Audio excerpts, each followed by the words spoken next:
Jangan lepas tinggal kita hari ini satukan visi aja. Satu frekuensi kita gerak, kita besarkan dari Jogja sampai seluruh Indonesia.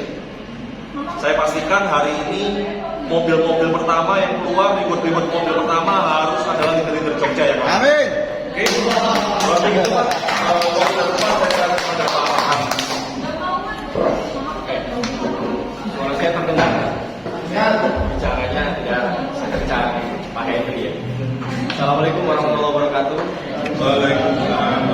Selamat malam, salam sejahtera buat kita semua. Ini luar biasa ada hampir 20 orang lagi hari ini ya. Salam kenal Bapak Ibu semua.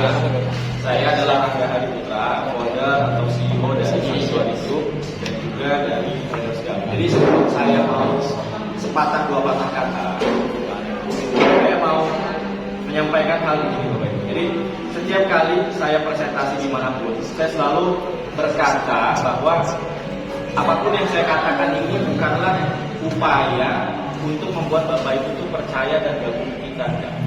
Karena kita itu bukan seperti bisnis lain yang memang goalsnya adalah mencari keuntungan sebanyak-banyaknya. Andai kata pun setelah momen ini Bapak Ibu tidak gabung di kita, itu bukan sebuah keharusan. Itu perlu digarisbawahi karena saya ini backgroundnya bukanlah seorang bisnis level, bukan orang jaringan ya, nggak ada histori di sana. Tapi background saya dari 2013 adalah professional trader yang dimana fokusnya adalah trading hanya di satu pairing saja atau XAU USD atau gold.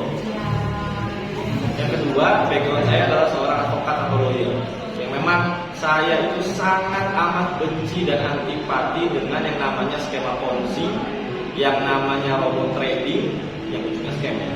Dan yang ketiga adalah bisnis BO. Mohon maaf, kenapa saya katakan demikian? Karena ketika net 89 pecah, viral blast pecah, Fahrenheit, HTG dan lain-lain, itu salah satu kantor hukum yang paling kenceng untuk sikat mereka adalah dari kantor hukum kami. Nanti boleh dicek jejak digitalnya. Berapa kali kami diundang media untuk menghajar mereka. Kenapa? Karena memang komitmen dari awal adalah ketika saya ngerti trading, saya bikin YouTube, saya bikin Instagram, memang kita pengen edukasi Pak. Sampai kita ini punya hubungan baik dengan Pak Wisnu, Brigjen Pol Wisnu yang saat ini jadi Dir di Pinexus Mabes Polri, teman baik dari Komisioner OJK dan juga Bapak T, karena memang outcome dari awal kita pengen mengedukasi. Nah, saya mau sedikit cerita ya, kenapa sih Traders Group ini dibuat gitu. Kalau boleh jujur, saya ini sebelumnya sebenarnya nggak ada niat dari awal atau ada goals ke depannya bahwa nanti saya akan jadi influencer nih, saya akan membuat sebuah perusahaan trading ini, nggak ada sama sekali. Karena boleh dicek, saya tidak pernah ngupload portofolio dari 2013, saya trading di mana aja, profitnya berapa miliar dan lain-lain, nggak ada. Karena memang dari awal saya ngerti trading, fokusnya hanyalah untuk trading mandiri aja. Dimana profit-profit yang saya dapatkan, saya kelola, alhamdulillah saat ini menjadi beberapa lini bisnis yang lain. Ketika banyak teman-teman yang minta saya untuk bikin satu komunitas, Pak bikin dong Pak, salah satunya Pak Henry yang sudah lama di bisnis jaringan dan di trading. Dia melihat nih banyak nih para korban begini begitu dan segala macam, akhirnya kita melakukan hal itu dengan cerita yang sangat panjang. Jadi Bapak Ibu kalau melihat konsep dari Traders Group, kita selalu mengedepankan manajemen kebaikan.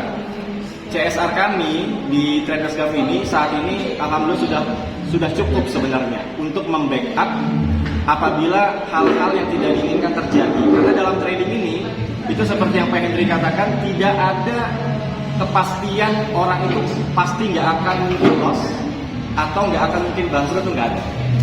Karena risiko terbesar dari trading itu adalah MC, margin call atau kehilangan uang. Namun tentunya kita punya serangkaian strategi untuk jangan sampai itu terjadi.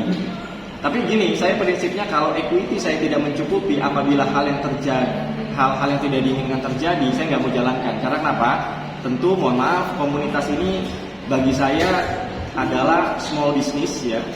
Jangan sampai saya jalankan ini hanya setahun 2 tahun dan lain-lain, merusak nama baik yang memang saya bangun belasan tahun dan terpengaruh dari lini bisnis yang lain. Makanya yang kita kedepankan visi misi Traders Gap adalah manajemen kebaikan. Kita pengen membantu. Jadi nggak ada bedanya kalau saya punya CSR di Sanctuary Group itu saat ini sekitar 547 miliar. Hampir tiap bulan Bapak Ibu kita alhamdulillah menjadi donatur tetap rumah yatim yang warna merah itu yang punyanya Pak Mardigu. Setiap bulan kita kasih 150 juta, 150 juta. Ketika teman-teman para korban atau saya sering bilang pasukan sakit hati yang korban dari SW, Smart Wallet dan lain-lain gitu ya, Pak bicara begini begitu dan segala macam. Niat saya, nawaitu saya dari awal ya ini adalah sebagai bentuk CSR. Karena saya ingat tuh guru saya pernah bilang, sebaik-baiknya manusia dalam hadis kan ada ya, sebaik-baiknya manusia adalah manusia yang paling bermanfaat buat orang lain. Nah itu yang kita tekankan Bapak Ibu. Jadi big goals-nya adalah bukan mencari keuntungan sebanyak-banyaknya, itu sangat jauh dari situ. Karena kita buat Traders Gap ini adalah modal lebih dulu kita tuangkan di awal. Jadi saat ini dengan trading plan yang kita buat, yaitu awal masuk adalah paket-paketnya ya 100, 1000 dan 10.000. Itu sebenarnya kalau Bapak Ibu teliti itu untuk membantu teman-teman atau mereka-mereka yang saat ini kebanyakan menjadi korban. Dengan modal hanya 1,4 juta tapi bisa merasakan profit secara konsisten setiap harinya. Nah itu yang kita kedepankan. Jadi itu adalah historical background kenapa saya menciptakan komunitas ini. Dan ini adalah bentuknya komunitas Bapak Ibu. Dan ini adalah real trading. Jadi bukan bisnis yang setahun 2 tahun selesai. Nah makanya saat ini kita selektif sekali teman-teman yang ingin bergabung di Traders Gap. Mungkin kan ada beberapa yang sudah lama bermain di multi-level, bermain di BO atau mungkin skema-skema yang lain yang memang menjadi korban. Saya harap ketika bergabung mindsetnya itu dihilangkan semua. Karena ketika kita mengikuti trading plan yang ada, insya Allah ke depannya perjalanannya untuk recovery-nya Bapak Ibu semua akan berjalan dengan lancar. Nah ini mungkin pembukaan dari saya. Saya yakin di pikiran Bapak Ibu sudah banyak nih pertanyaan-pertanyaan yang mau disampaikan. Silakan, monggo. Kalau ada yang mau ditanyakan silakan. Boleh silakan Pak. Kalau sudah biasa main di konvensional, mengapa ranah jaringan ini menjadi independen? Lebih mengapa ini? Kemudian kenapa kendaraan yang dipakai komunitas bukan langsung ke entitas bisnis itu? Kalau komunitas ini kan sudah dikejar bukan kendaraan. Kalau entitas bisnis kan artinya personal punya PT kayak apa gitu. Kenapa kemudian belajar terus seperti itu tapi kok main di komunitas?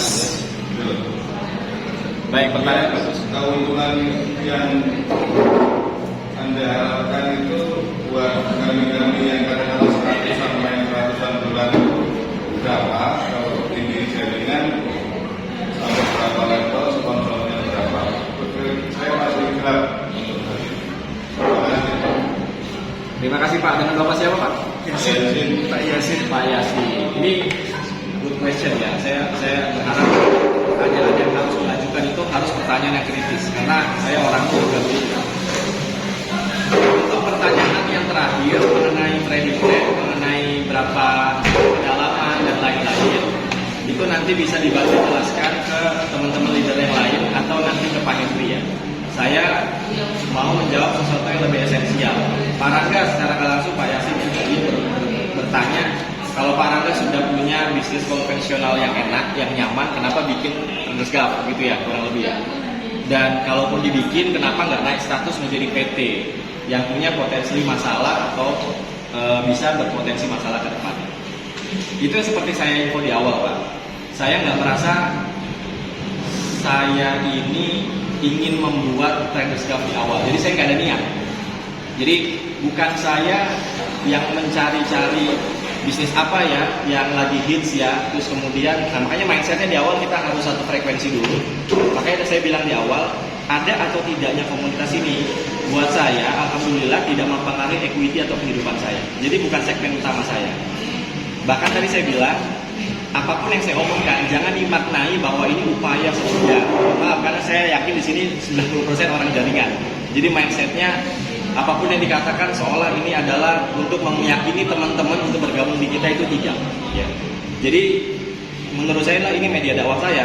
Setiap kali saya berkunjung ke teman-teman, yang saya niatkan adalah ingin membantu.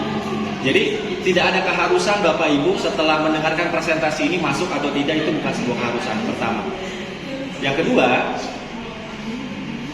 mengenai masalah kenapa ini nggak dinaikkan status menjadi PT dan lain-lain. Memang dari awal saya komitmen dan confirm hanya membuat sekedar komunitas.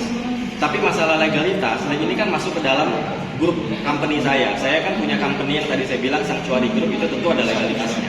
Iya, di dalamnya itu saya segmentasi bisnisnya adalah saya main di properti, saya main di heavy duty rental. Jadi kita punya lini bisnis untuk penyewaan alat berat dan lain-lain, financial technology. Kemudian law firm saya juga masuk di situ dan salah satunya adalah komunitas ini.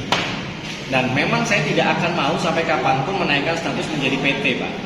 Ini pun sudah saya presentasikan atau istilah hukumnya gelar perkara lah. Kepada rekan-rekan ada di Mabes Polri, ada di OJK. Memang saya punya hubungan dekat dengan mereka karena memang background saya lawyer. Tiap hari kita berperkara di sana. Kita sudah presentasikan, Bang, saya mau bikin komunitas nih dengan trading plan seperti ini. Menurut Abang gimana? Hampir semua mereka mengatakan kalau memang confirm seperti ini sebenarnya nggak ada masalah. Pertama, yang kedua tidak diperlukan legalitas juga. Kalaupun diperlukan legalitas, itu hanya sekedar izin perkumpulan dari Kemenkumham atau izin komunitas namanya. Kalaupun diperlukan, asal mereka malah memberikan advice, Pak, memberikan nasihat. Asal Abang jangan terjebak. Walaupun ini sudah besar, Abang bikin cabang di mana-mana, dia bilang. Kalau sudah bikin cabang ada kantor fisik, maka itu yang menjadi potensi. Karena kalau sudah ada kantor kan harus ada dasar hukumnya, legalitasnya. Nah, makanya dari awal komunitas ini dibentuk, tujuan utamanya adalah untuk mengedepankan manajemen kebaikan. Jadi nggak ada bedanya CSR yang saya berikan ke rumah yatim setiap hari setiap bulan 150 juta dananya dengan saya alokasikan untuk membantu merecovery teman-teman yang menjadi korban. Tentu di sini memang ya kita tidak munafik, ada skema bisnis yang perusahaan yang manajemen dapatkan pasti. Tapi bukan itu goals utamanya. Jadi kalau saya waktu di rumah yatim itu memberikan donasi kan memberikan ikannya istilahnya. Kalau di sini memberikan kailnya.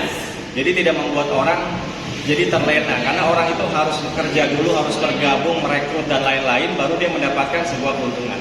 Semoga menjawab. Kalau ada yang mau ditanyakan lagi boleh, silakan.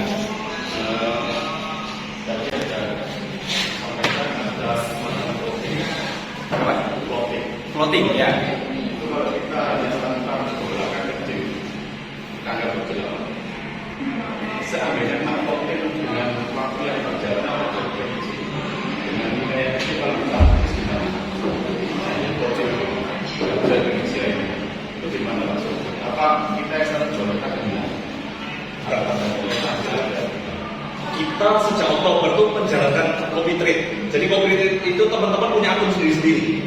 Kayak kita punya akun di Metaverse, punya akun sendiri-sendiri atas nama kita sendiri-sendiri. Program ini yang bisa dari $100 itu bukan copy trade, itu pump.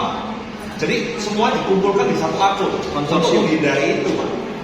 Itu pertanyaan Bapak bagus sekali. Kalau ada yang tawarkan Anda trading modalnya mulai dari $100 itu sudah pasti bohong.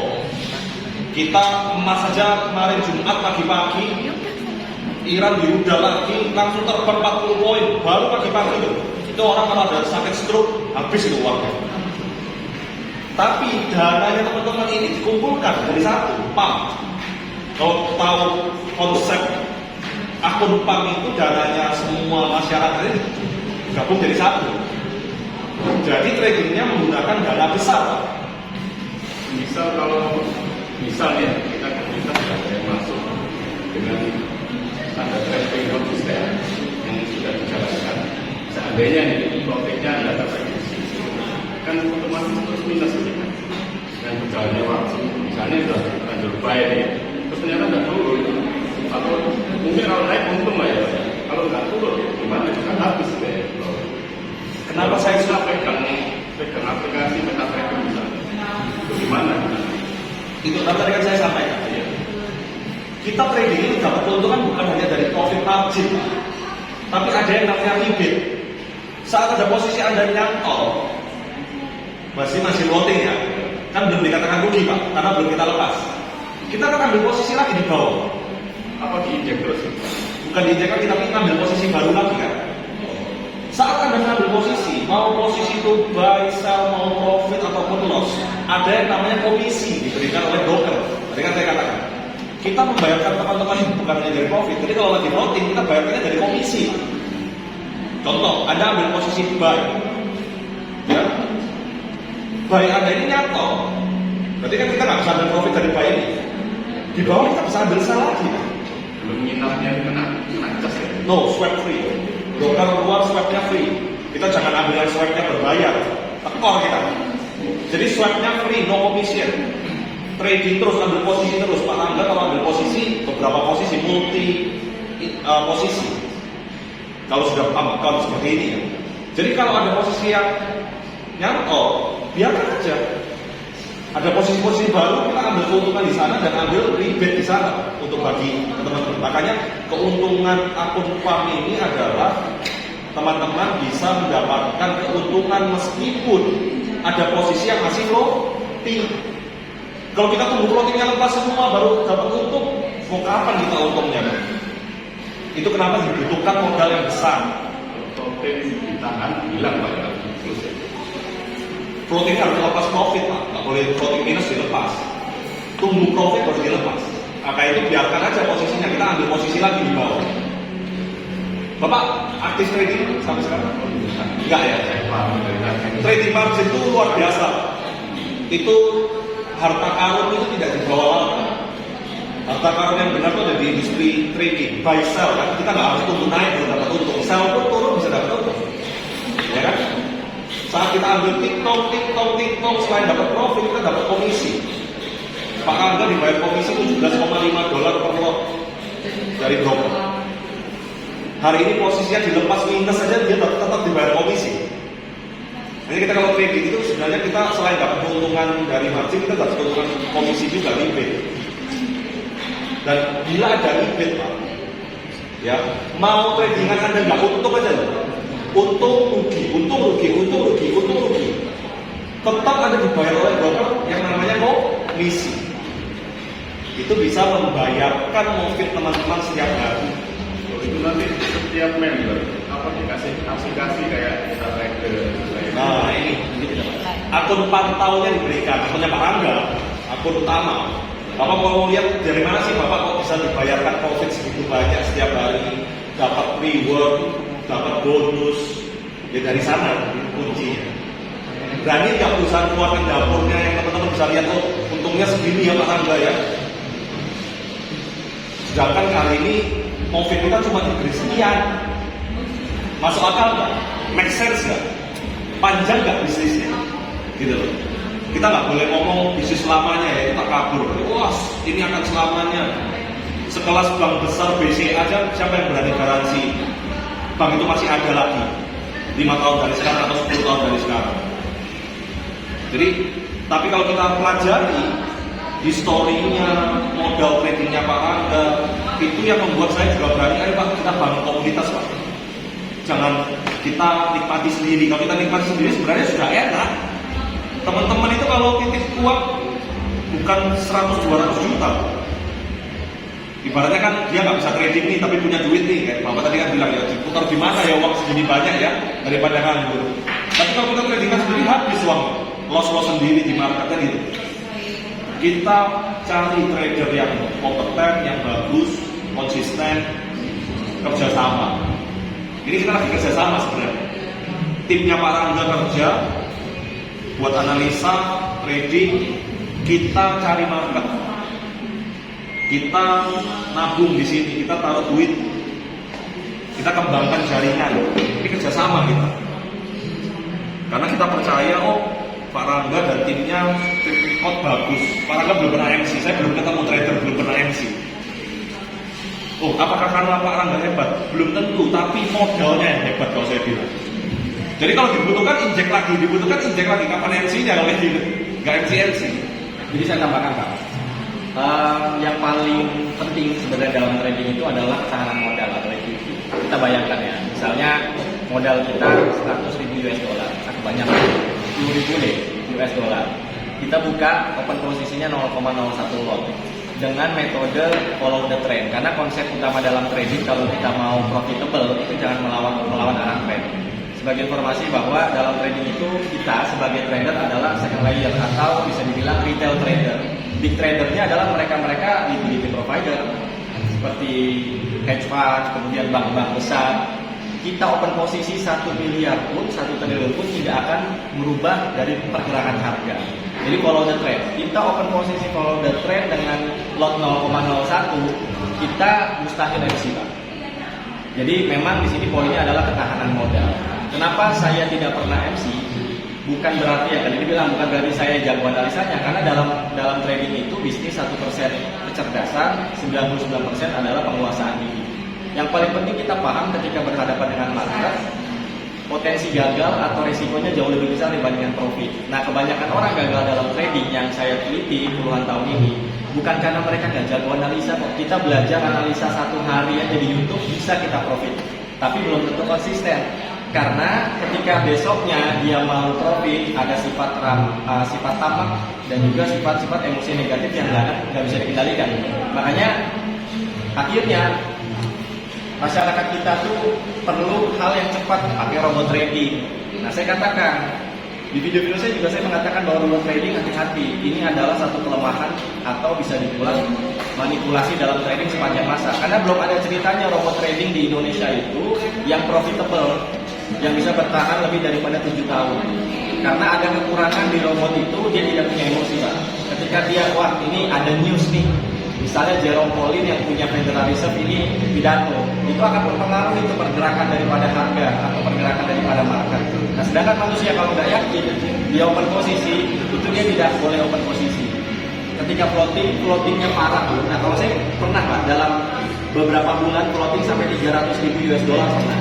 Tapi karena ketahanan equity-nya besar, sedangkan kita itu penganut follow the trend, sudah pasti market itu akan balik dengan sendirinya.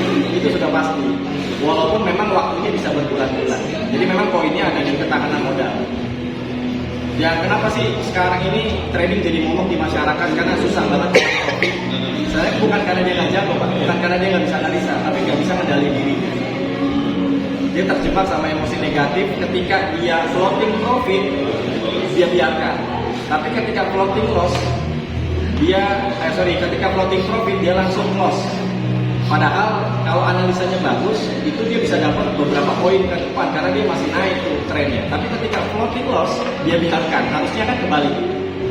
Kalau memang analisa kita interest dengan analisa kita, wah ini harga bisa naik ke 2.500, dia bergerak masih 2.300. Floating profit dia harusnya dibiarkan. Nah, terkadang manusia belum bisa mengontrol emosi dengan baik dengan seperti itu. Tapi ketika dia floating loss, dia biarkan. Jadi kembali harusnya kan di-cut pada saat itu, kemudian di recovery kemudian harinya. Karena konsep saya dalam trading itu one day one trade, Pak.